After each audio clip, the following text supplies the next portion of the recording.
మేము మోడీకి ఇస్తాం ఓటు. కాబట్టి మనం ఎన్నికల్లో 2 లక్షల పైగా మెజారిటీలో నిలవలసిన అవసరం చేస్తాము. ఇంకా అనుమానం లేదు. రేవంత్ రెడ్డి కానీ కేసీఆర్ కానీ ఇద్దరు ఒకటే వ్యక్తులని తెరిపించినటువంటి ఘనత నరేంద్ర మోదీ గారి. ఈ దేశంలో ఒక తెలంగాణ తప్పితే తెలంగాణలో 2 షుగర్ ఫ్యాక్టరీ, నిజాం షుగర్ ఫ్యాక్టరీలు కానీ, ఎన్సీఎస్ఎఫ్ కానీ, ఎన్ఎస్ఎఫ్ కానీ ఏ ఒక్క షుగర్ ఫ్యాక్టరీని కూడా గత ప్రభుత్వంగా ఏర్పాటైంది. బస్ బోర్డు ఏర్పాటైన తర్వాత ఎక్స్పోర్ట్స్ పెంచడము, ఇంపోర్ట్స్ తగ్గించడము, ఇంకా అనేక రకమైన ఫెసిలిటీస్ కల్పించడము, ఈ రకమైనటువంటి ఆలోచనతో ప్రభుత్వం ముందుకు పోతా ఉంది. కాబట్టి ఈ పెట్టుబడిని ఫసల్ బీమా యోజన ద్వారా రైతులకు పెట్టుబడి తిరిగి పొందే విధంగా ఫసల్ బీమా యోజన ప్రవేశపెట్టడం జరిగింది. అనేక సార్లు మన భారతీయ జనతా పార్టీ రైతు సోదరులు బీఆర్ఎస్ పార్టీని కూడా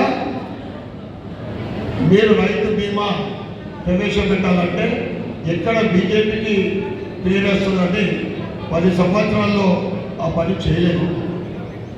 మొన్నొకరు అంటూ ఉన్నారు ఒక డిబేట్లో, రైతు బీమా ప్రవేశపెట్టలేదు బీఆర్ఎస్ ప్రభుత్వము, కాంగ్రెస్ కూడా అదే దాంట్లో నడుస్తూ ఉంది. అంటే వాళ్ళు ఏమంటారంటే రైతు బీమాతోటి ఇన్సూరెన్స్ కంపెనీలు బాగుపడుతున్నాయట. నోదింటే దొంగ మాటల్లో అబద్ధం మాట్లాడారు.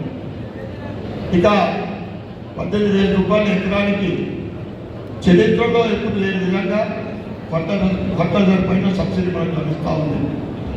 అదేవిధంగా రైతులకు పంటలే కాకుండా పాడి పరిశ్రమకు, మత్స్య పరిశ్రమకు పెద్దపీట వేస్తుంది భారతీయ జనతా పార్టీ.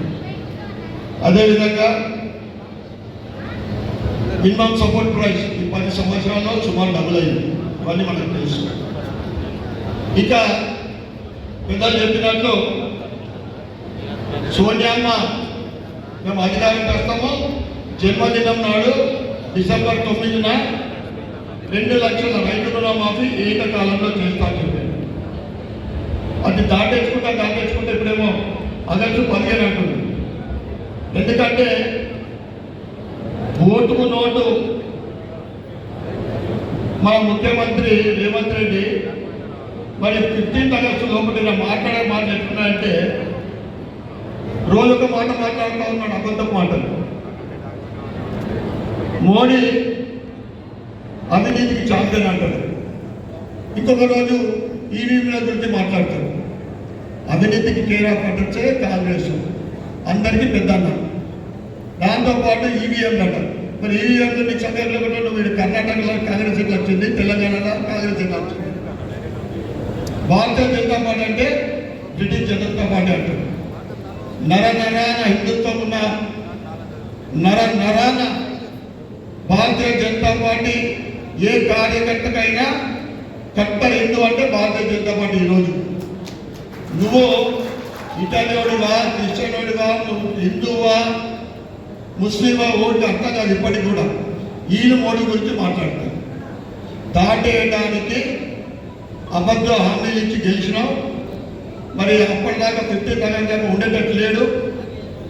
జైల్లో తయారైనట్టుంది ఆయన కోసం సెల్లు. అందుకోసమే అమలు కాని హామీలకు మళ్ళా ఆయన అంటే 2 లక్షల రుణమాఫీ, ఈ 100 రోజులలో కౌలు రైతులతో సహా 15,000 రూపాయలు చెప్పింది. 15,000 కూలీలకు 12,000, పంటకు అన్నింటికన్నా ముఖ్యమైనది 500 రూపాయలు ఆయన సబ్సిడీ కల్పిస్తాడు. ఇవన్నీ ప్రజలందరూ కూడా తెలిసిపోయింది. ఈ అబద్ధపు హామీలు ఈయన చెయ్యలేడు. అందుకే ఆగస్ట్ అంటాడు, సెప్టెంబర్ 17 అంటాడు. అప్పటిదాకా ఆయన కాంగ్రెస్ టీంలోనే ఒక హోమ్ మినిస్టర్ అంటారు. ఈయన సీట్ కేసులు పెట్టేటట్టున్నారు, ఈయన జైలుకు పెట్టేటట్టు. అందుకోసం ఇష్టం వచ్చిన మాటలు మాట్లాడుతూ ఉన్నాడు. తప్పకుండా మనం భారతీయ జనతా పార్టీకి 3వసారి మోడీ గారు ఎందుకు గెలిపించాలో చాలామంది చెప్పారు.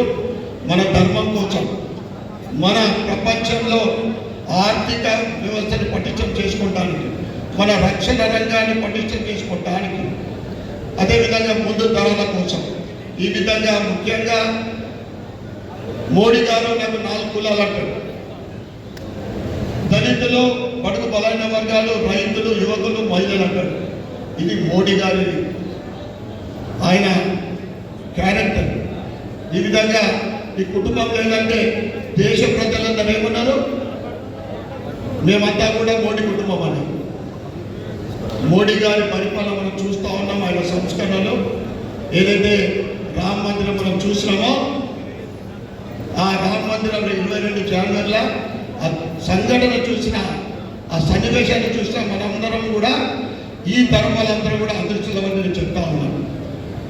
మనమందరము ఏ జన్మల పుణ్యం చేసుకుంటేనో 500 సంవత్సరాల తర్వాత అయోధ్యలో రాముడు మళ్ళీ ప్రతిష్ట మనం చూడగలిగినాం. ఇక ఈ మధ్యన మోడీ గారు చెప్తా ఉన్నారు, కాంగ్రెస్ వస్తే ఏమవుతుంది, ఏదో మన ఉన్నాయని దోచుకుంటానికి వాళ్ళ మేనిఫెస్టో, మన మహిళల పుస్తల కాడికి వెళ్ళి కూడా తీసుకుంటానికి. కనుక దయచేసి మనమందరం కూడా, మనమైతే ఓట్లు వేస్తాం, ఇక్కడ ఉన్న వాళ్ళం ప్రతి ఒక్కరం కూడా ఒక 20 మందితోటి ఓటు వేపిస్తామని సంకల్పం. ఎవరైతే neutral voters, Bharatiya Janata party అభిమానులకు మనం సెకండ్ ప్రిఫరెన్స్ ఇద్దాం. న్యూట్రల్ ఓటర్స్, నాకు ఎవరు నచ్చి కలిస్తే నేను భారతీయ జనతా పార్టీకి కమలంకు ఓటేస్తాను సిద్ధంగా ఉన్న వాళ్ళు చాలామంది ఉంటారు. వారిని కలవాలా లేదా ఫోన్ల ద్వారా ఫోన్ చేస్తే వాళ్ళు తప్పకుండా మన వైపు ముగ్గుతారు. ఎందుకంటే దుష్ట రాక్షస కాంగ్రెస్ పార్టీ వాళ్ళకు ఎట్లయితే అసెంబ్లీలో అబద్ధ హామీలతోటి, పనికిరాని హామీలతో గెలిచిందో, విషం బీజం నాటడానికి వాళ్ళు మాస్టర్లు. ప్రజల మహిళల్లో విషం బీజం నాటడానికి అందరికన్నా పెద్దోళ్ళు అంటే కాంగ్రెస్. కనుక దయచేసి మీరందరూ కూడా అక్కడ మోడీ గారి గురించి, ఇక్కడ మన అరవింద్ ధర్మన్ గారిని పెద్ద మెజార్టీతో గెలిపించే మీ అందరినీ కూడా నేను కోరుకుంటూ, నాకు ఈ అవకాశం ఇచ్చిన పెద్దలందరూ ధన్యవాదాలు చెప్పుకుంటూ సెలవు తీసుకుంటాను. అన్ని బ్యాగులు, లారీల ట్రాన్స్పోర్టు, ఇవన్నీ అరేంజ్ చేస్తే రైతు కన్నీటి నుంచి కన్నీటి చుక్క కారదు. 2 సార్లు ఫోన్ చేశాను, వ్యవసాయ అధికారులకు ఫోన్ చేశాను, లేడు. ముఖ్యమంత్రి ఎటు వేడు, ముఖ్యమంత్రి రాష్ట్రంలో లేడు. ముఖ్యమంత్రి ఆ రాహుల్ ఖాన్ అనే వ్యక్తి గురించి కేరళ రాష్ట్రానికి ప్రచారం వెళ్ళాడు. ఎందుకంటే అక్కడ పోయి అంటాడు ఈవీఎం మిషన్ల గురించి, మిస్టర్ రేవంత్ రెడ్డి నువ్వు ఎట్లా గెలిచినావు, ఈవీఎం మిషన్ సరిగ్గా లేకపోతే నీ విజయం మీదనే నీకు అపనమ్మకం ఉంది, తెలంగాణ ప్రజల మీద డౌట్ ఉంది. అంటే క్యారెక్టరే సరిగ్గా లేనప్పుడు ఇట్లాంటి అపోహలు వస్తాయి. నీ విజయమే నీ మీద నమ్మకం లేకపోతే, ఈవీఎం మిషన్ లేకపోతే నువ్వు ముఖ్యమంత్రి ఎట్లయినా. ఆ రోజు మళ్ళీ కలెక్టర్ ఫోన్ చేశాడు, వ్యవసాయ శాఖ ఒకసారి ఇక్కడ ఆర్మూర్ ప్రాంతంలో రైతులంతా వడ్లని రోడ్డు మీద ఉన్నాయంటే, మళ్ళీ 3 రోజుల తర్వాత భారీ వర్షాలు మొత్తం తడిసిపోయింది. అంటే ఇక్కడున్న రాష్ట్ర ప్రభుత్వం చేసే విధానం. 20వ తారీఖు నాడు రైతులందరూ మా ఇంటికి వచ్చారు, మొత్తం ఈ ప్రాంతంలో ఉన్న రైతులందరూ. అన్న రాత్రి అకాల వర్షము, తుఫాను, ఉరుములు, మెరుపులు, ఇవన్నీ తడిసి ముద్దయిపోయిందన్న మా కష్టం. ఏం చేయాలో అర్థం కావట్లేదు, ఎవరు పట్టించుకునే వాళ్ళు లేదు అని ఒక స్వామి, పలుకుంట స్వామి అనే స్వామి దగ్గరికి పోతే, ఇంత సడన్గా అరాచక ఈ వర్షం ఎందుకు వచ్చిందంటే, మీ జిల్లాకి ఎవడు అబద్ధాల కోరు రైతులను నెట్టేట ముంచినోడు వచ్చేట మీ జిల్లాగా అడిగినాడు. అంటే రైతులని నట్టేట ముంచినోడు, అబద్ధాలు చెప్పినోడు మీ జిల్లాలో అడుగుపెట్టిన అరిష్టం అడుగంటే వాళ్ళకి రైతులకు వచ్చే అర్థం కాక, అవునవును నిన్న రేవంత్ రెడ్డి వచ్చాడు నిజామాబాద్ అంటే. అంటే అట్లాంటి రైతులని ముంచినోడు, రైతులకు తప్పుడు వాగ్దానాలు చేసినోడు, రైతు రుణమాఫీ చేస్తని ఈరోజు మళ్ళీ దేవుళ్ళకి జొట్టు పెడుతున్నాడు. ఒక్కసారి ఎవరైనా కాంగ్రెస్ వస్తే ఒక్క మాట అడగండి, 2 లక్షల నియమనండి. ఏ రైతు అయినా ఉంటే దయచేసి మీరు రైతులు బ్యాంకులలో డబ్బులు తీసుకొని పెట్టుకున్నారు కదా, 2 లక్షలు ముందు ఇచ్చిన తర్వాతనే మన ఊళ్ళోకి రమ్మని. ఇప్పుడు మళ్ళీ ఆగస్టు 15 అంటున్నాడు. ఎందుకో తెలుసా, అతను జూన్ 4 తర్వాత ముఖ్యమంత్రి ఉండట్లేదు. జూన్ 4 తర్వాత ముఖ్యమంత్రి ఉండట్లేదు.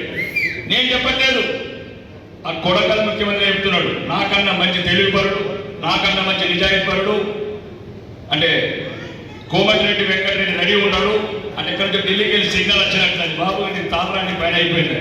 కాబట్టి ఇంకా హిందువులను అవమానం చేయడానికి, హిందువులని ఇబ్బంది పెట్టడానికి, హిందూ దేవుళ్ళ మీద కొట్టు పెట్టడం, ముఖ్యంగా దయచేసి ఈరోజు రైతు సోదరులందరూ ఆలోచించాల్సింది. సుమారు 25,000 కోట్లున్న సబ్సిడీని కాంగ్రెస్ ప్రభుత్వం నుంచి 10 ఏళ్లలో 1,25,000 కోట్ల వరకు తీసుకెళ్ళాం నరేంద్ర మోడీ గారు.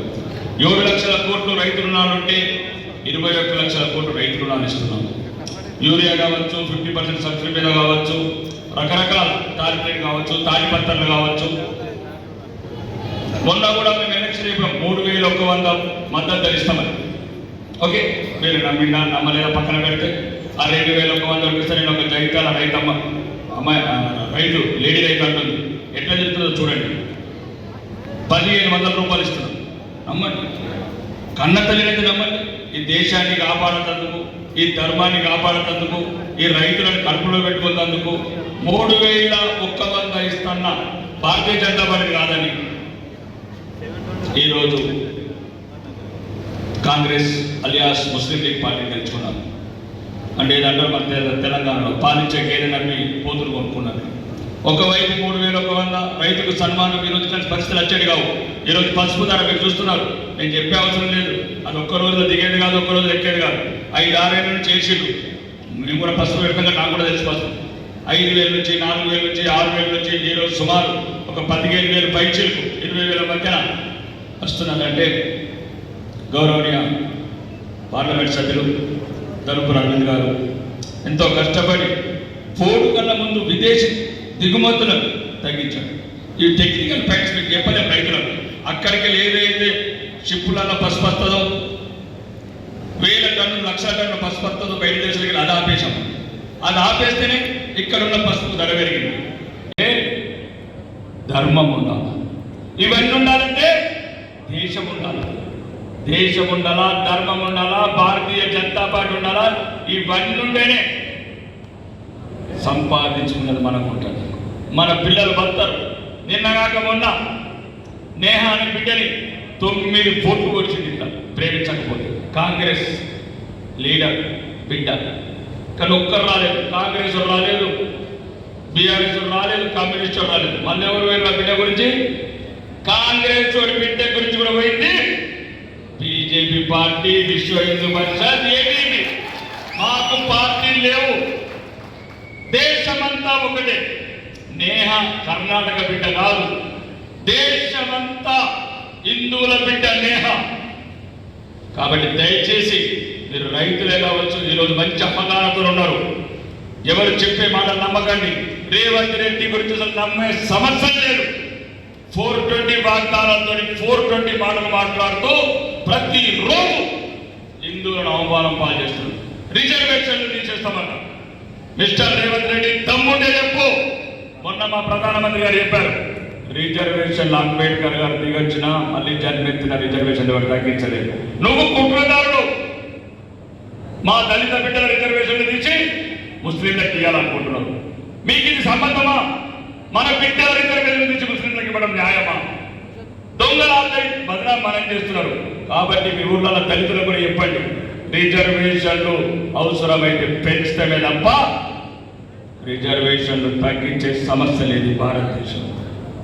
ఒకటి, గౌరవం ఉండాలా. మీ భూములు, మీ బంగారము, మీ బంగ్లాలు, మీ కార్లు ఉండాలా. ముస్లింలకు పంచకూడదు అంటే ఉన్నది ఒకటే, కమలం గుర్తు. దయచేసి ప్రలోభాలకు లొంగకండి. ఇట్లా చెప్తే నోడికి లేదు. 500 సంవత్సరాల కింద కాశ్మీర్లో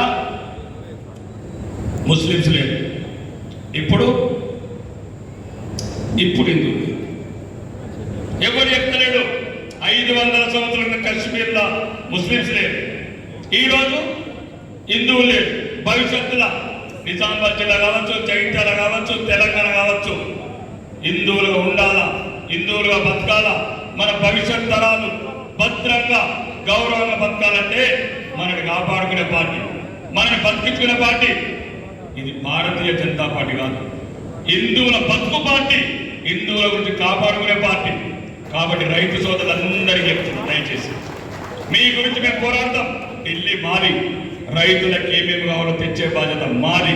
ఈరోజు యూరియాలో కావచ్చు 18,000 ఎకరానికి మేము సబ్సిడిస్తున్నామంటే నరేంద్ర మోడీ గారి నాయకత్వం వల్ల సాధ్యమైంది. రామగుండంలో ఎరువుల కర్మాగారం తిరిగి తెచ్చి, ఎరువుల కర్మాగారం ఎవరికి అవసరం? ఎరువులు ఎవరి గురించి? మన గురించి, రైతుల గురించి ఆలోచించే పార్టీ భారతీయ జనతా పార్టీ. రైతులను ఓటు బ్యాంక్ గా మార్చుకొని ఒక మోసగాడు అనుముల రేవంత్ రెడ్డి డిసెంబర్ 9 నాడు రైతుల రుణమాఫీ చేస్తున్న మోసగాడు ఈ రోజు తెలంగాణ వ్యాప్తం జరుగుతున్నాడు. దయచేసి రైతు సోదరులకు చెప్తున్నాను, ఎక్కడ పడితే అక్కడ 420 కేసు పెట్టాడు అనుముల రేవంత్ రెడ్డి. 420 కేసు పెట్టాడు అతను. ఎందుకంటే రైతులను మోసం చేసినాడు. 2 లక్షలు ఇచ్చే వరకు 420 కేసులు పెడుతూనే ఉన్నాడు. అప్పుడు కానీ ఆ మోసగాడికి, ఆ మోసపూరిత వాగ్దానాలు చేసేవాడికి సరైన గుణమని చెప్పాలంటే ఇప్పుడు రాబోయే ఎన్నికలలో మే 11 నాడు ఆ దుర్మార్గులకు, కడుపులలో కత్తులు పెట్టుకున్న కాంగ్రెస్ వాళ్లకు సరైన గుణపాఠం చెప్పాలంటే మీతో పాటు మీ బంధువులకు చెప్పండి, మీ ఊర్లలో ప్రతి ఒక్కరికి చెప్పండి. ఓటింగ్ నాడు ఒక్కడు కూడా ఉండాలనుకున్నారు. ముస్లింస్ 92% పోలింగ్ బూతులను పోతున్నారు. మీకేమైంది? యూట్యూబ్లు చూసుకుంటా, ఇళ్ళ సగ్నాలు చేసుకుంటా, అప్పాలు చేసుకుంటా ఎందుకుంటున్నారు? ప్రతి ఒక్కరు ఎలాంటి వచ్చి పోలింగ్ బూత్లకి ఇంటి ముందోడి చెప్పండి, ఇంటి చెప్పండి, పొలం పక్కోడి చెప్పండి, పొలం వెనుకోడికి చెప్పండి, ఎలాంటి కలగలే. ఈ బతుకులు మార్చే రోజు, సస్తరా బతుకులు నిర్ణయించుకునే రోజు వాళ్లకు కాంగ్రెస్ రాజకీయ క్రియ, మనకు బతుకు పోరాటం. ఎవరు చెప్తాడు? 1 గంట పోలింగ్ బూత్ వెళ్ళడానికి టైం కట్టలేదా? 5 ఏళ్ళు దుర్మార్గం చేతికించి మమ్మల్ని తప్పుతారా? మన బిడ్డలు తప్పుతారా? మన ధర్మాన్ని తప్పుతారా? మన గుండెలు కూడా వస్తారా? దయచేసి మీ అందరికీ చేతులు ఎత్తి మొక్కుతున్నా, ఫస్ట్ పోలింగ్ బూత్ వెళ్ళండి. ఎవరి వాడితే వాడు 80-90 పెద్దవాళ్ళు ఉంటే మోసుకెళ్ళండి. మనం బతకాలని దేశంలో ఓటు ఒక్కడే మనం కాపాడుతుంది. మేము మిమ్మల్ని బాంబులు పట్టుకుంటున్నామా? మిమ్మల్ని కత్తులు పట్టుకుంటున్నామా? మిమ్మల్ని కథాలు పట్టుకుంటున్నామా? కొడవలు పట్టుకుంటున్నామా? రాయలసీమ బాంబులు వేసుకోమంటున్నామా? ఖాళీ 10 నిమిషాలు. ఒకరు ఛాయ్ తాగుతూ ఓట్లు కాదు 10 నిమిషాలు. దయచేసి నేను మీ బిడ్డగా చెప్తున్నా, మీ అన్నదమ్ములుగా చెప్తున్నా, ప్రమాదం దగ్గరనే ఉంది. ప్రమాదం ఎక్కడ లేదు. ముస్లింలు ఏమనకండి, ఈ కాంగ్రెస్ పెద్ద డేంజర్. హిందువుల ద్రోహులు, హిందువుల చరిత్ర మొత్తం అదే చెప్తున్నది. హిందువులు చంపారు. దయచేసి మే 11 నాడు మీ ఏదైతే పవిత్రమైన హృదయంతో పోలింగ్ బూత్లోకి వెళ్ళి ఒక్కసారి 500 సంవత్సరాల తర్వాత తెలిసిన బాలరామును ఊహించుకోండి. ఆ ఈవీఎం మిషన్ చేతి పోయినప్పుడు ఎక్కడ కూడా ఆ కను చూపులు చూడండి, ఆ దేవుడిది శ్రీరామచంద్రుడి చూపులు ఎట్లా జీవం కొట్లాడుతున్నది. ప్రతి ఒక్కరు ఊహించుకొని పోలింగ్ బూత్ అయిన తర్వాత బాలరాముని తలుచుకొని, శ్రీరామచంద్రుని తలుచుకొని, మన భవిష్యత్తును తలుచుకొని, మన బిడ్డల్ని తలుచుకొని మీ అమూల్యమైన చేతులు కమలం కమలం కమలం మీద నొక్కాలి. కమలం నొక్కితే సాయంత్రం వరకు ఒక్క బటన్ కూడా పైన ఉండకూడదు. ఉదయం నుంచి సాయంత్రం వరకు నొక్కండి నొక్కండి నొక్కండి నొక్కండి. ఒక్క బటన్ కూడా పైగా కనబడకూడదు. దయచేసి కమలం. అప్పుడే మన బతుకు గౌరవం. దయచేసి మీరు ఒక్కసారి ఇవన్నీ ఆలోచించి రైతు ప్రభుత్వ మిగతా విషయాలన్నీ సోదరులు చెప్తారు, అభివృద్ధి వాళ్ళు చెప్పారు, జరగబోయేది ఏం చెప్తారు, అసలు మొత్తం బతకాలా లేదా, గడ్డాలు వేసుకోవాలా, పురకలు వేసుకోవాలని నేను చెప్పిన. అది మీరు ఆలోచించండి. నేను చెప్పింది తప్పైతే నా ఇంటికి రండి. నేను చెప్పింది తప్పైతే నా ఇంటికి రండి. అడగండి, రాకేసినట్టు ఈ మాటలు ఎందుకు చెప్పినావు చెప్తా. బెంగళూరు తీసుకపో. ఫయాజ్ గాడు కత్తితో ఓడిచిన 9% నేరమని చూపిస్తా. కాదు పెళ్లి చేసుకున్న సత్తాని 30 టుకులు చేసిన అత్తాబ్బాని చూపిస్తా. 30 టుకులు చేసి పెళ్లి చేసుకుంటున్నారు, ఫ్రిడ్జ్లో పెడతారు, పెళ్లి చేసుకోబోతున్నారు, కత్తి పట్టుకొని కొడతారు. మరి ఎందుకు రాదు? హిందువుల అమ్మాయిలే కావాలి. పొడాలనుకుంటే మీ వల్ల పొడుచుకోండి, ప్రేమించాలనుకుంటే మీ అమ్మాయిని ప్రేమించుకోండి. ఇది కాంగ్రెస్ చేసిన కుట్ర. కాంగ్రెస్ దేశం పట్టిన సరి. కాబట్టి కాంగ్రెస్ దేశ పొలిమేరకి ధర్మి విదేశీయులు పెట్టిన పార్టీ ఈరోజు విదేశీయుల నాయకత్వంలో నడుస్తున్నాం. మన దేశం, మన ధర్మం, మన గురించిన పార్టీ భారతీయ జనతా పార్టీ ఒకటి. దయచేసి ఇంటికి వెళ్ళండి, ఆలోచించండి. మన బతుకుల గురించి, భవిష్యత్తు గురించి, మన బిడ్డల గురించి, బతుకమ్మను సంతోషంగా ఆడాలంటే ఈ కమలం గుర్తు కోటేసి మరొక్కసారి, మూడోసారి గౌరవనీయ ప్రధానమంత్రి నరేంద్ర మోడీ గారిని ఢిల్లీ పేట మీద నిలిపి అప్పుడు భారత మాత సంతోషం పడితే మనమందరం సంతోషం పడతాం. ధర్మపురి అరవింద్ గారు 5 సంవత్సరాల నుంచి మంచలేదు. ఎవరు అంటే పనికిరాడు ఆ మాట ఒకటి మోసం చేసింది లేదు, ఒకటి రూపాయి తిన్నది లేదు. వేల కోట్లు పెట్టి రైల్వే టర్నింగ్ లైన్ కావచ్చు, 60 బ్రిడ్జిలు కావచ్చు, ఆడబిడ్డలకు లోన్లు కావచ్చు, పసుపు కోడ్ కావచ్చు, పసుపు ధర కావచ్చు, రోడ్లు ఈ తార్ రోడ్లు కావచ్చు, అన్నీ మేము ఆయన కష్టపడకపోతే ఎవరు తెస్తారు? కొందరు అంటారు ఈరోజు మేమున్నామైనా కండగా అందుబాటులో లేదంటారు. అందుబాటులో మేమున్నాం ఈరోజు. రండి, జైతలో రండి, బోధనలో రండి, డిచ్పేటలో రండి, బాల్కొండలో రండి. ఇద్దరం శాసనసభలో ఉన్నాం ఈరోజు. ఇద్దరం శాసనసభలో ఏ పరిణామం రండి. ఇప్పుడు నా దగ్గరకు వస్తున్నావు, అతను ఈరోజు గెలవాలి, గెలిచి ఢిల్లీకి వెళ్ళాలి, ఢిల్లీలో ఉన్నతమైన స్థానంలో కూర్చుంటే నిధులు తీసుకొచ్చి జగిత్యాల నుంచి బోధన దాకా పాలించే బాధ్యత మేము తీసుకుంటాం. ఏ కష్టం వచ్చినా, నష్టం వచ్చినా అన్నిటికీ మేమున్నాం. ఈరోజు మమ్మల్ని తయారు చేశాడు, 2 శాసనసభ్యులు తయారు చేశాడు. 1000 ఓట్ల మెజారిటీ వచ్చాం. మొక్కమొలని భూమిలో ఒక్కలమై మొలిచినాం. ఒక్కమొల నిజామాబాద్ జిల్లాలో బీజేపీ ఇంత పెద్ద అభివృద్ధి చేసి అయినా గెలిచి, మమ్మల్ని గెలిచి ఈరోజు తెలంగాణలోనే అందరికన్నా ముందు గెలిచే సీటు అత్యధిక మెజార్టీ గెలిచి నిజామాబాద్ అని అన్ని సర్వేలు చెప్తున్నాయంటే అర్థం చేసుకుని దాని యొక్క తరపున కృషి ఎందుకు. ఎవడో నోటికి వచ్చినట్టు మాట్లాడతాడు, అవాళ్ళు అంటాడు. ఎవడు కార్లో కూర్చున్నాడు, మనం కూర్చున్నది కార్ల అభివృద్ధి సంవత్సరానికి 7,000 ఢిల్లీలు ఉండాలా. కాబట్టి దయచేసి ఎవరైనా చెప్పినా తప్పుడు మాత్రం వినకండి. దేశం, ధర్మం అన్ని ముఖ్యం. దాంతోపాటు సోదరుడు కేంద్రంలో ఉన్నతమైన స్థానం వస్తే మనకు నిధులు ఎక్కువ వస్తాయి, మనం అభివృద్ధి చేసుకుందాం. రైతులకు సంబంధించిన కోల్డ్ స్టోరేజ్ కావచ్చు, గోడౌన్లు కావచ్చు, రోడ్లు కావచ్చు, పల్లెపాట కావచ్చు, అన్ని రకాల అభివృద్ధి చేసుకొని ప్రాసెసింగ్ యూనిట్లు పెట్టుకొని రైతులకు విదేశాలకు ఇబ్బంది చేసుకొని రైతు అంటే నిజామాబాద్ జిల్లా రైతులాగా ఉండాలని నిరూపించుకుందాం. మొత్తానికి ఈ అవకాశం నాకు ఇచ్చిన మీ అందరికీ నా యొక్క ధన్యవాదాలు. మాట్లాడు చేయలేదు. అదేవిధంగా అక్కడ ముఖ్యంగా ధర్మపురి వెళ్ళడానికి ఆ రోడ్డు పెద్దగా కావాలా, ఆ యావా రోడ్ అనేది ఇంకా వేరే ఎమ్మెల్యేలు ఇచ్చింది కానీ ఇప్పటి వరకు కూడా దాన్ని అభివృద్ధి చేయలేదు. అదేవిధంగా మన ఎంపీ గారు పసుపు బోర్డుతో పాటు మేము ఇప్పుడు చాలాసార్లు అడిగేవాళ్ళం, అన్న ఈ ధర కూడా అంటే ధర పెరుగుతుంది, ఎట్లా పెరుగుతుంది అని వారు వివరించడం జరిగింది. అక్కడ నుంచి ఎక్స్పోర్ట్ మనం బంద్ చేపిస్తున్నాము. దాని ద్వారా మరియు రైతులు ఎక్కువ క్వాలిటీ తీసే విధంగా మనం దాన్ని చేయాలని వారు చెప్పడం జరిగింది. గోపాల్ రెడ్డి, నేను ఏం చేసినా మస్తాన్లు అందరూ తెలిసింది, రేట్లు పెరిగిపోయినాయి, ఎగుమతులు ఏం చేయాలి, దిగుమతులు ఏం చేయాలి, నరేంద్ర మోడీ ప్రభుత్వాన్ని చేసింది. నేను 3 ఏళ్ళు ఎంపీని నేను చేసి చూపించిన రోడ్లు ఏంది, మస్తు రోడ్లు వేసినారు. 7 రైల్వే ఓవర్బ్రిడ్జ్లు 7 కడుతున్నాం, ఒకటి ఉండే ఇప్పటిదాకా. రోడ్లు గీళ్ళు పక్కకు పెట్టి ఆ రోడ్లు ఆయన ఏం రోడ్ వేసి 50 రోడ్ వేసుకోలే. ఇప్పటికి 1,00,000 సార్లు కమిట్మెంట్ ఇచ్చారు. 7 రైల్వే ఓవర్బ్రిడ్జ్లు కట్టినాం, నేషనల్ హైవేలు కట్టినాం, స్టేట్ హైవేలు కట్టినాము, గ్రామీణ సడక్ యోజనలు కట్టినాము. నరేంద్ర మోడీ రోడ్లు ఎట్లు వేస్తున్నాడో ఇవన్నీ ఓళ్ళకి చెప్పదగదు. జీవన్ రెడ్డి ఏం చేసాడు, చెప్పులు మీరు జగిత్యాలు చెప్పులు ఇప్పటివరకు చెప్పడానికి ఏమి లేదు. ఎన్నిసార్లు చెప్పినా ఈ హిస్టారికల్ గా ఇది చేసిందో అనే పరిస్థితి మాత్రం లేదు. దయచేసి మీరందరూ 11 సార్లు అసెంబ్లీ నిలబడ్డాడు, 2 సార్లు ఎంపీ నిలబడ్డాడు, 3వ ఎంపీ నిలబడ్డాడు, ఒకసారి ఎమ్మెల్సీ. ఏం చేసిండయా? ఏం లేదు, చెప్పడానికి మాత్రం ఏం లేదు. దయచేసి మీరు మళ్ళీ ఇక్కడికి వచ్చి చెప్తే మోసపోకండి. ఆయన మోసం చేస్తున్నాడు. ఒక్కటైతే చేసిందన్న ఏం లేదు. మనం పసుపు రైతులంతా ఉద్యమిస్తే పార్టీలకు అతీతంగా అందరం రైతులను ఏకంగా కూడా చేసింది.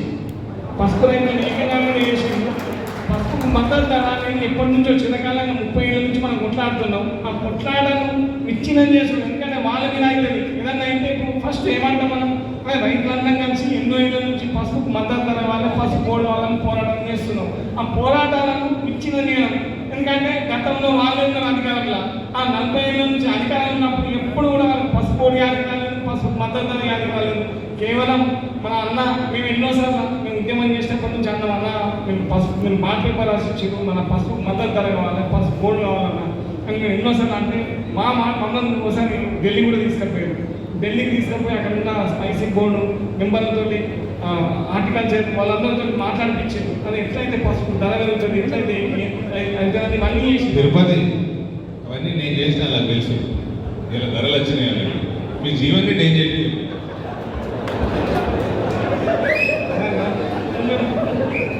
మా రైతుల మీద చేసింది ఏం లేదన్న. ఓన్లీ ఈ కాంగ్రెస్ నా కొడుకులు తురుకోళ్ళ చెప్పులు లాకుండా తప్ప ఏం రాదులే.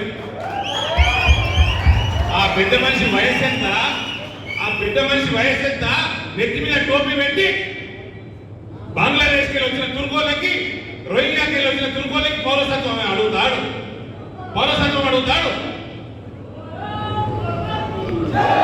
ఈ రాజకీయాలు వచ్చేది మీకు. నువ్వు 47 ఏళ్ళ ఏం చేసినవయ్యా? నువ్వు ఏం చేసినావు 47 ఏళ్ళ? 11 సార్లు అసెంబ్లీ నిలబడ్డాడు, 6 సార్లు ఓడిపోయాడు, 2 సార్లు ఎంపీ నిలబడ్డాడు, ఓడిపోయాడు, ఎమ్మెల్సీ నిలబడ్డాడు. ఆ బీఆర్ఎస్ పార్టీ క్యాండిడేట్ పెట్టలేదు. బీఆర్ఎస్ పార్టీ క్యాండిడేట్ పెట్టకుంటే 4 ఉమ్మడి జిల్లాలకు వెళ్ళి ఎమ్మెల్సీ నిలబడ్డాడు, గెలిచిండు. ఒక్కసారి నిజామాబాద్కి వచ్చిండా, ఒక్కసారి ఆదిలాబాద్కి వచ్చిండా, ఒక్కసారి మెదక్ వచ్చిండా, కరీంనగర్లో పోని జగిత్యాల తప్ప పక్క కొరట్లకి ఏమని చేసిండా? ₹1 ఖర్చు పెట్టిండా ఎమ్మెల్సీ ఫండ్?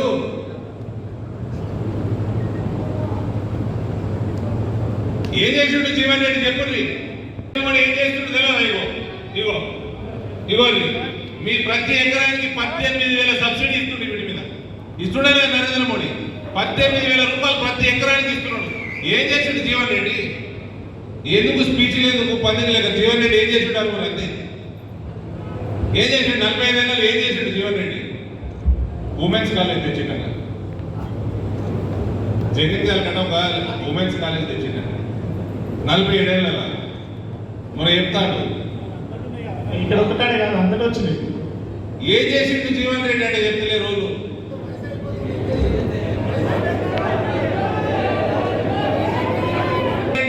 ఎండలవాడి స్పీచ్లు ఇచ్చుకుంటా ఎండదల తాగి ఎందుకు? నేను 3 ఏళ్ళు ఎంపీని నేను ఏం చేసినా చెప్తున్నా. నువ్వు ఏం చేసినావు? 47 ఏళ్ళ ఏ రైతుకే? మామిడి రైతులను నాశనం చేసిండు, పసుపు రైతుల్ని నాశనం చేసిండు, అందరికంటే ఎంత మోసం చెరుకు రైతులు చేసిండు. ఈయన చేయబట్టే చెరుకు ఫ్యాక్టరీ ఓపెన్ కాలే.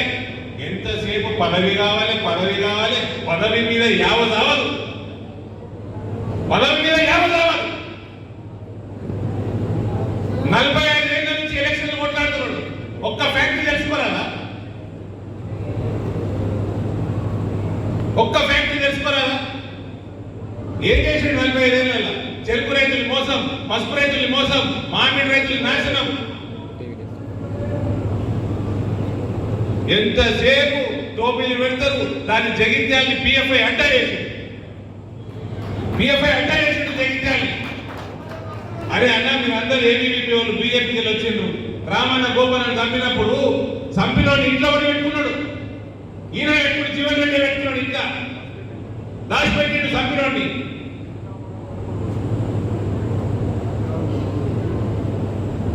ఏం చేసిండు జీవన్ రెడ్డి?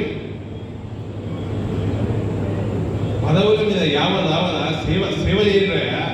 బతికిన రోజులు ఇంతో అంతో 5 ఏళ్ళు 10 ఏళ్ళు 20 ఏళ్ళు ఎన్ని ఏళ్ళు చేస్తే వీలైతే సేవ చేయాలి. నాశనం ఎందుకు చేస్తున్నారు? రైతుల్ని నాశనం చేస్తున్నారు, ప్రజల్ని నాశనం చేస్తున్నారు, భారతదేశాన్ని విభజిస్తున్నారు.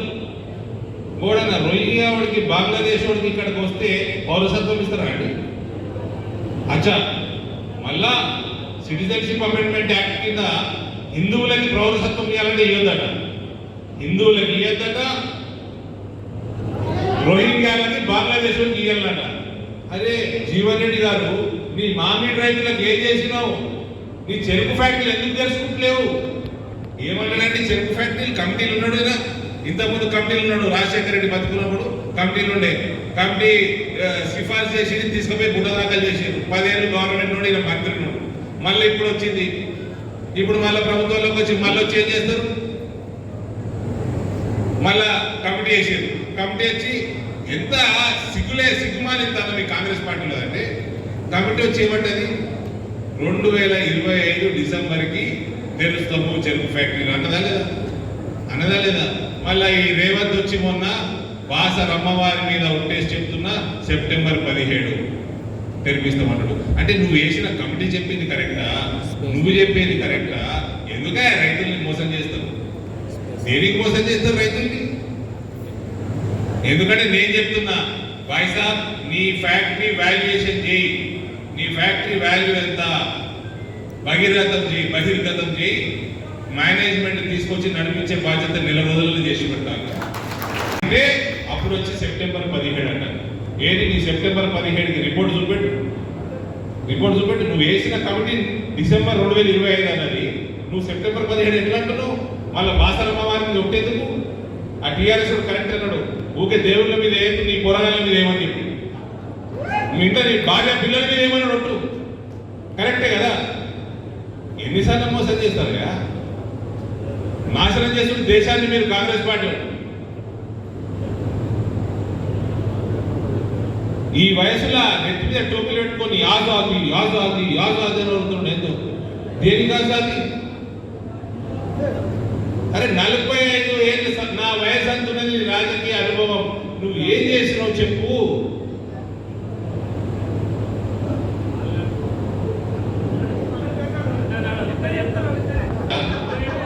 వాళ్ళు ఏం చెప్తున్నారు?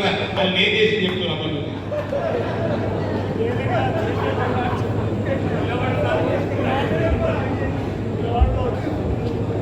ఏం చేసేది? నిలబడు, ఓడిపోడు, అదే పని మీద. అరే నీ జీవన్ రెడ్డి గారు, నీ వయసుకి నేను మర్యాద ఇస్తాను. నువ్వు ఫలానా పనులు చేసిన జీవితంలో ఇంత రైతులు బాగుపడ్డారు, ఇంత వేల రైతులు బాగుపడ్డారు, లక్షల మంది బాగుపడ్డారు. ఒకటి చెప్పు. నీ నేను రాజకీయం ఇచ్చిపెట్టి పిక్ ఇప్పుడే. నరేంద్ర మోడీ గురించి ఏం మాట్లాడతారా మీరు?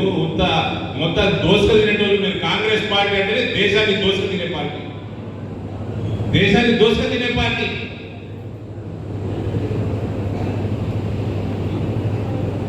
ఏం చేస్తున్నావు అంటే చెప్పేది లేదు. కానీ ఎలక్షన్ నిలబడుతున్నా, గవర్నమెంట్ ఉన్నది, ఆ నిజామాబాద్ రూరల్ ఎమ్మెల్యే అందరిని బెదిరించుడు, ఇంకొక ఆయన ఇంకా అందరిని బెదిరించుడు, జాయిన్ చేయించుకున్నాడు, అందరిని బెదిరించుకుంటా నడిపించుడు. ఇదే రాజకీయం. ఏం చేసిరు పోయి? నీ 6 గ్యారెంటీలు ఎక్కడున్నాయి? ఎన్నిసార్లు మోసం చేస్తారు? ఏం చేస్తారు? ఎప్పుడు చేస్తారు? 500 రూపాయలు ఇయరా? డిసెంబర్ 9 నాడు నేను ముఖ్యమంత్రి కాగానే కొంట మీరు అమ్మకుండ్రి అన్నాడా? మరి ఏమైంది? డిసెంబర్ 9 వీకింది, ఇంకో పంట కూడా వీకింది. 500 బోనస్ లేదు, 2 లక్షల రుణమాఫీ లేదు. ఆ మహిళలకి బంగారం, తులం బంగారం అట. ఈలోని అడిగినరా? తులం బంగారం అడిగిన మహిళలు అడిగినరా? తులం బంగారం ఇస్తాం, 4000 పెన్షన్ ఇస్తాం, అందరికి 2,500 ఇస్తాం, యువతకు నిరుద్యోగ వృత్తి ఇస్తాం. ఏడిపోయినారా మీరు? ఆ ఓటుకు నోటు ఉన్నది కదా, ఓటుకు నోటు కేసులా రేపో మాపో జైలు వేస్తారంట రేవంత్ రెడ్డిని. మొత్తం మీకు కాంగ్రెస్ పార్టీ ఆ జూలై 14 లాస్ట్ అంత లోపల చెప్పారు ఏం చెప్పాలన్నా. ఆ తర్వాత జడ్జిమెంట్ వస్తుంది, మీకు లోపడి.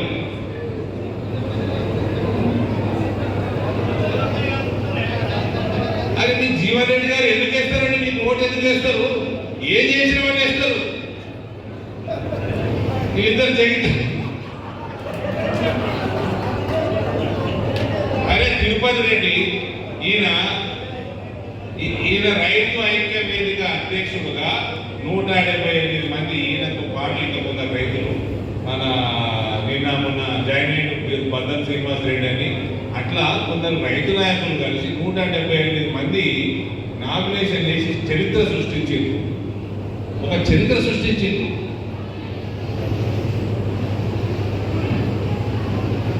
అరే నువ్వు ఏం చేసినావు? 45 ఏళ్ళు ఏం చేసినావు?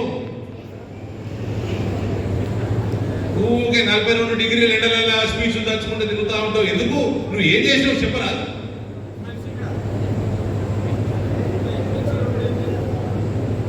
చెప్పారు కాంగ్రెస్ వాడు మోసం మీద మోసం, మోసం మీద మోసం, దేశాన్ని దోచుకున్నాడు. ఆ రాహుల్ గాంధీ కూడా నోటేస్తారా అన్న చెప్పుని కూడా రాహుల్ గాంధీ ఓటేస్తారా?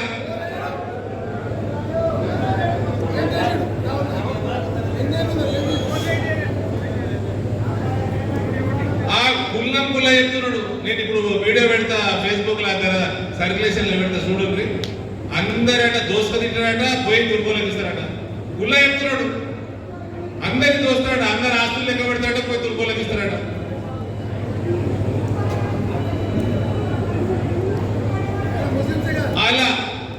అలా మేనిఫెస్టోలో కుల్లా ఉన్నది. ఈ దేశ సంపద మొట్టమొదటిగా ముస్లింలకే హక్కు ఉంటుందని. ఎందుకుంటుందండి ముస్లింలకు హక్కు? ఈ హిందూ ముస్లిం కాదు, ఇది హిందూ ముస్లిం కాదు, గుర్తుపెట్టుకోండి. ముస్లిం నాన్ ముస్లిం. ఇప్పుడు ఈ దేశంలో హిందూ ముస్లిం అవుతుంది. ప్రపంచం మొత్తంలో హిందువులు వేరే కదా, వేరే దేశాలలో అడవుల పంచాయతీలే ఉంటాయి. క్రిస్టియన్లకు ముస్లింలకు పంచాయతీలు ఉంటాయి. ఇజ్రాయెల్ ఏమైతున్నది? ఇజ్రాయెల్ ఏమైతున్నది? గత 70 సంవత్సరాల నుంచి ఏమైతున్నది ఇజ్రాయెల్? ఏమండి జీవన్ రెడ్డి గారు, ఇదా మీ వయసుకు తగ్గట్టేనా మర్యాద? ఇది మీరు ఏం చేసిండ్రండి? ఎందుకు అడుగుతారు ఓటు? మళ్ళా నాశనం చేయాలి, మళ్ళా పసుపు రేట్లు మళ్ళా డబాలని పడిపోవాలి 3000కి. మళ్ళా పసుపు రైతులు మళ్ళా రోడ్ ఎక్కాలి. ఒకడు బాగుపడద్ది కాంగ్రెస్ పార్టీ వాడు. చెరుకు ఫ్యాక్టరీలు తెరవద్దు. ఆయననేమో 66 ఫ్యాక్టరీలు తెరిచిండు. నరేంద్ర మోడీ 66 ఫ్యాక్టరీలు తెరిచిండు. చెరుకు రేట్లు పెంచుతున్నాడు. 2 లక్షల రూపాయలు ఎంఎస్పీ ఇస్తున్నాడు చెరుకు మీద. వడ్లది 2200 చిల్లరలు పెంచిండు. ఫ్యాక్టరీలు పెట్టుండ్రి. ఒక్క ఫ్యాక్టరీ పెట్టిన కాంగ్రెస్ లోని మన జీవితంలో ఒక్క ఫ్యాక్టరీ పెట్టిన నిజామాబాద్ గడ్డ చెప్తున్నా అన్న, నిజామాబాద్ గడ్డ మీద ఎన్ని ఫ్యాక్టరీలు వస్తాయి. పసుపుకు సంబంధించి, మక్కకు సంబంధించి, వరికి సంబంధించి ఎన్ని ఫ్యాక్టరీలు తీసుకురావచ్చు. ఈ దొంగరా కొడుకులు కాంగ్రెస్ వాళ్ళు వీళ్ళు చేస్తున్న అవినీతికి ఒకటి రాడు, ఎవరు రాడు. అందుకని వేల సంఖ్యలో ఎంప్లాయ్మెంట్ వస్తుంది.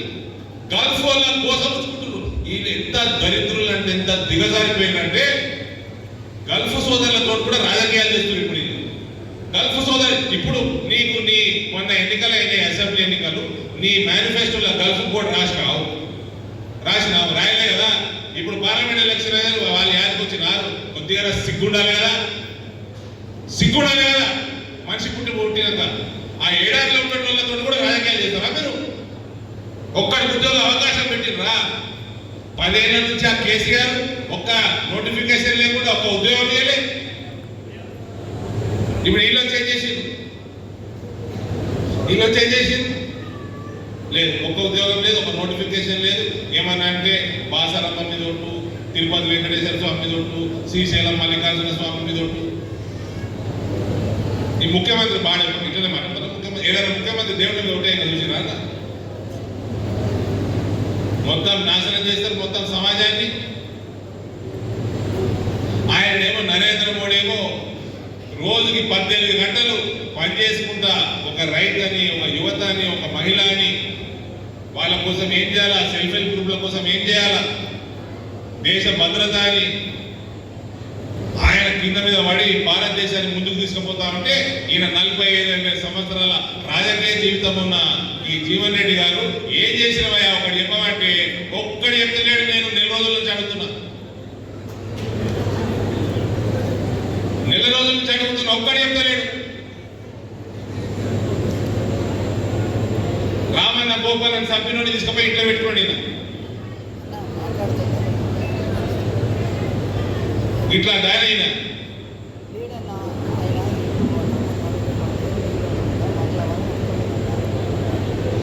గెలిపారు నెల రోజులల్లా. ఈ రేవంత్ రెడ్డికి చెప్తా ఉన్నా, బిడ్డ రేపు ఎలక్షన్ రాగానే నెల రోజుల లోపల వాల్యుయేషన్ చేయించి బహిర్గతం చేయి. 1 మంత్ లోపల మేనేజ్మెంట్ తీసుకొచ్చి జరిపిస్తా. పసుపు రేట్ ఏమున్నది? ఇవాళ పసుపు రేట్ ఏమున్నది? అది నరేంద్ర మోడీ ఘనత. ఈడికెళ్ళి పసుపు రేటు పైకే పోతా ఉన్నది కానీ ఇక తగ్గే విషయం ఉండదు. ఇక్కడ ఫ్యాక్టరీలు ఎట్లా తెస్తారు చూడండి మీరు. ఇక్కడ ఫ్యాక్టరీ రూపాయి అవినీతి లేకుండా ఇక్కడ ఫ్యాక్టరీలు తీసుకొచ్చి పెట్టి వేల సంఖ్యలో ఎంప్లాయ్మెంట్ అవకాశాలు. అరే అందరు పొరగాళ్ళకి చదువుకున్నారు, డిగ్రీలు అయిపోయినాయి, పోస్ట్ గ్రాడ్యుయేషన్ అయిపోయినాయి, ఒక్కళ్ళకి ఉద్యోగం లేదు. సెప్టెంబర్ 17కు తెస్తా, 15 ఆగస్టుకు తెస్తా, నా పిండం పెట్టినాక తెస్తా, నా సావు అయినాక తెస్తా. ఆ దేవుడి మీద ఒట్టు, ఈ దేవుడి మీద ఒట్టు. ఈ ముఖ్యమంత్రి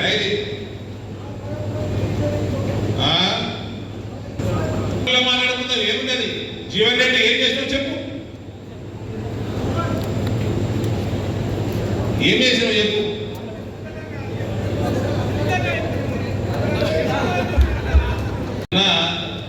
నరేంద్ర మోడీ ఎలక్షన్ లా ఎవరైనా వేరేలో ఓటేస్తారా? ఇలా నేస్తారా? బెదిరించిండ్రా ఎమ్మెల్యేలు చెప్తున్నా, కాంగ్రెస్ ఎమ్మెల్యేలు ఎవ్వరన్నా బెదిరించిండ్రా బిడ్డ?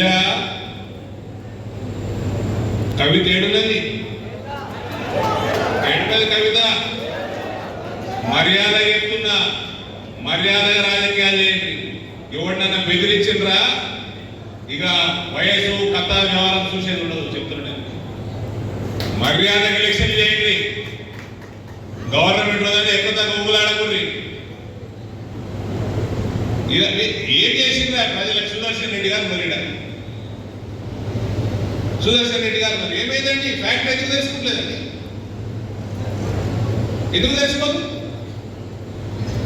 ఎన్ని అబద్ధాలు చెప్తారు?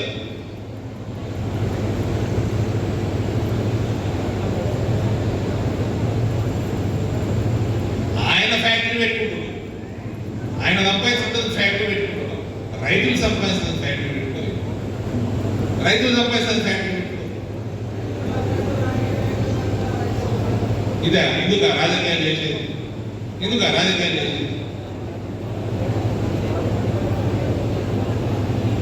మీడియా మళ్ళా అడుగుతున్నా, ఏం చేసిండు జీవన్ రెడ్డి 45 ఏళ్ళ? ఏమీ లేదు. ఎందుకు అడుగుతున్నాడు ఓటు? ఆయన వయసు ఎంత? ఆయన రాజకీయ చరిత్ర ఏంటి? ఎన్ని దశాబ్దాలు ఏం చేసిండంటే ఏం చేయలేదు. కనీసం జగిత్యాల 50 రోడ్డు కూడా వేయలేదు. నేను రాజకీయాలకు వచ్చినప్పటి నుంచి 50 రోడ్డు అనే జగిత్యాల రోడ్డు కూడా వేయలేదు కదా. ఈయన నరేంద్ర మోడీకి వ్యతిరేకంగా ఓటు అడుగుతున్నాడు.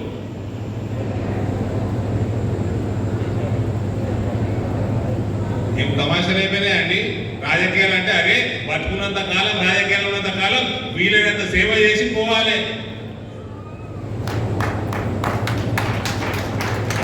నలుగురు యాద పెట్టుకుంటారు కదా. ఇవాళ చరిత్రలో నడితే 10 ఏళ్ళ తర్వాత అరే పసుపుడు తెచ్చింది నిజామాబాద్ అని అడిగితే అరవింద్ ధర్మపురం తెచ్చిందని చెప్తారు. ఇంకా సిగ్గులేదా ఈ వయసులో? బోడేడుంది. అరే బోర్డు బాధంతా ఇందూరు గడ్డ మీద కార్యాలయం వస్తుంది. బాధంతా ఇంటికి బోర్డు నరేంద్ర మోడీ వచ్చి ఇక్కడ అనౌన్స్ చేసిన ఆయన తెలియదు. ఎడబెట్టాలో తెలియదా? బోడేది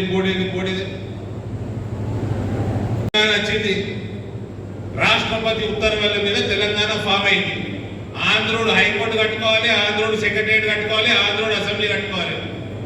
7 అసెంబ్లీ తెల్లారికి అడుగుతారా? అరే నరేంద్ర మోడీ వచ్చిండయా, ఇలా ప్రపంచ నియంత్రుడు నరేంద్ర మోడీ. ఆ నరేంద్ర మోడీ వచ్చి ఇచ్చిండు పసుపు కోడిడా. మీ రాహుల్ గాంధీ గారు వచ్చి ఇయ్యలేడా? జోకర్ గారు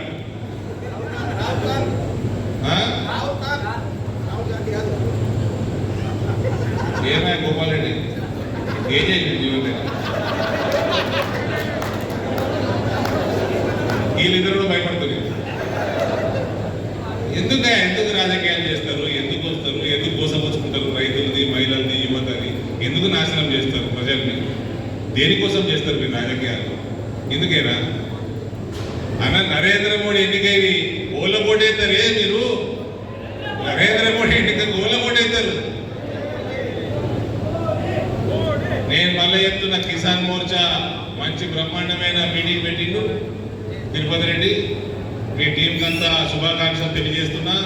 ఈడికెళ్ళి గుర్తుపెట్టుకున్నా, ఈడికెళ్ళి పసుపు రేట్లు యాడికింత పైకే పోతాయి. పసుపు బోర్డు ఇందూరు గడ్డ మీద వస్తుంది. అది దేశం మొత్తం వస్తుంది, ఇక్కడ కూడా వస్తుంది. మక్క, చెరుకు, పసుపుకి సంబంధించిన ఫ్యాక్టరీలు వస్తాయి, వేల సంఖ్యలో ఉద్యోగాలు వస్తాయి. ఈ బాధ్యత అంతా మాది. ఎన్ఆర్ఐ సోదరులని వాపస్ అక్కడ వలసలు తగ్గించి వాపస్ తీసుకొచ్చే బాధ్యత. వ్యవసాయం మంచిగా చేయి, కొత్త ఎంప్లాయ్మెంట్ క్రియేట్ చేయి. ఎందుకు పోతారన్న భార్య పిల్లలు తల్లిదండ్రులు ఇచ్చిపెట్టి ఎందుకు పోతారు? గల్ఫ్లో ఎడారిలో పనిచేసుకొని ఎందుకు ఒకడు పోడు? గవర్నమెంట్ అనేది పనిచేస్తే ఎవడు పోతాడు? ఎందుకు పోతాడు? ఇవాళ మీ అందరికీ నిజామాబాద్ ఉంటారు, గుజరాత్లో ఉంటారు కదా, హైదరాబాద్లో గుజరాత్లో ఉంటారు కదా. గుజరాత్ ఒక టైంలో 1950లలో 60లలో 70లలో కరెంట్ ఉండదు, ఏముండదు. గుజరాత్ ఎక్కువబడి అందరూ వేరే వేరే పట్టణాల్లో సెటిల్ అయ్యారు. మన నిజామాబాద్ హైదరాబాద్లో కూడా లక్షల మంది గుజరాత్లో ఉంటారు. ఇవాళ గుజరాత్ తీసిపెట్టి మనం పోతున్నాను, ఎవ్వడు పోతాడు? ఒక్కడు పోతాడు గుజరాత్ తీసిపెట్టి. మొత్తం ప్రపంచం గుజరాత్ పోతున్నది. 120 దేశాల పైన పెట్టుబడులు గుజరాత్లో ఉన్నాయి. ఎందుకున్నాయి? నరేంద్ర మోడీ ఆయన ముఖ్యమంత్రి 10 ఏళ్ళు కాబట్టి. కాకపోతే నరేంద్ర మోడీ భారతదేశ ప్రధానమంత్రి, ఈ రాహుల్ గాంధీ కోటేంద్ర అనవడానికి ఏం చేసినావు? 45 ఏళ్ళు ఏం చేసినావు? గుడ్డి సున్నా, ఇంత పెద్ద సున్నా.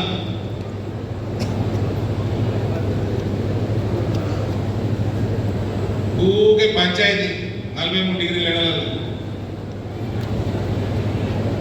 నరేంద్ర మోడీ ఎలక్షన్ కూడా పేరు కోటేస్తారు చెప్పులు వాళ్ళు నేర్తారా? లేదు. ఈయన పెద్ద వచ్చింది, ఇప్పుడు పెద్ద మనిషి అని మర్యాదగా మనం కూడా మర్యాదగా ఉన్నాం. అది బెదిరించుడు మొదలుపెట్టిన అందరినీ, బీజేపీ కార్యకర్తలు బెదిరించుడు మొదలుపెట్టి. నువ్వేం చేసావు చెప్పు మరి? ఇప్పటి నుంచి నేను మైక్ పెట్టుకున్నప్పుడు చివరి ఏం చేసినా అడుగుతావు చెప్పు. పక్కకి ఇప్పటి నుంచి గంగాన ఎటువైనా పక్కకి జగిత్యాలు ఉన్నట్టు చూడాలి. నేను కనీసం 2-3 జగిత్యాల నాయకులు ఉండాలి. అలానే అడుగుతాను నేను ఏం చేసేది చీఫ్ మినిస్టర్. మీడియా మిత్రులు, ఈ what did Jeevan Reddy contribute to the society చెప్పమని చాలు, అదే హెడ్లైన్ ఇవ్వాలండి. నరేంద్ర మోడీకి ఓటు వేయాలి, అది మన బాధ్యత. అందరూ మే 11 నాడు బయటకు వెళ్ళి ఓటు వేయాలి, ఓటు వేయాలి. హిందువుల ఓటు సంఖ్య పెంచాలి, లేకపోతే తాలిబాన్ అడ్డ అయితే తాలిబాన్ అడ్డ. భారత్ మాతాకి